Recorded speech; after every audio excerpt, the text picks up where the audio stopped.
ជំរាបសួរថ្ងៃនេះខ្ញុំមក review នំកូរម្ដងឃើញពណ៌ខៀវៗនេះគឺខ្ញុំកាន់ស្លឹកតយដាក់អញ្ចឹងនំកូរស្លឹកតយតែកូរហើយមានផ្សែងហុយៗនេះខ្ញុំចាក់ដាក់ថាហើយយើងវីវាឲ្យវាស្មើសិនបន្ទាប់មកបានយើងទៅកូរខ្ទិះក្នុងកំឡុងពេលដែលរងចាំខ្ទិះកូរឆ្អិនមកតង់ទៀតហ្នឹងខ្ញុំបានដើរទៅបេះអំពិលទឹក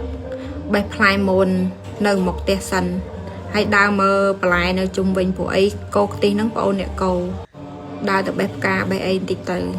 ហើយបន្ទាប់មកដល់ម៉ោងខ្ទិះឆ្អិនហើយនៅពេលដែលខ្ទិះឆ្អិនខ្ញុំមកចាក់ខ្ទិះថែមពីលើមកតង់ទៀតទៅលើនំកូរដែលយើងបានកូរមុននឹងពណ៌ខៀវហ្នឹងខ្ទិះពណ៌សហ្នឹងគឺខ្ញុំប្រើខ្ទិះដើមកូរជាមួយនឹងម្សៅហ្មងឥឡូវខ្ញុំចាក់អានេះនៅហុយហ្មងបងប្អូនគឺឈ្ងុយមែនតែនពេលដែលយើងចាក់នំកូរនឹងខ្ទិះខាងលើហើយយើងចាប់ផ្ដើមវីយើងរៀបចំវីដាក់ឲ្យស្មើឲ្យវាស្មើគ្នាអញ្ចឹងដាក់លើថាឲ្យវាស្មើគ្នាមកឥឡូវខ្ញុំវីបានរួចរាល់ហើយ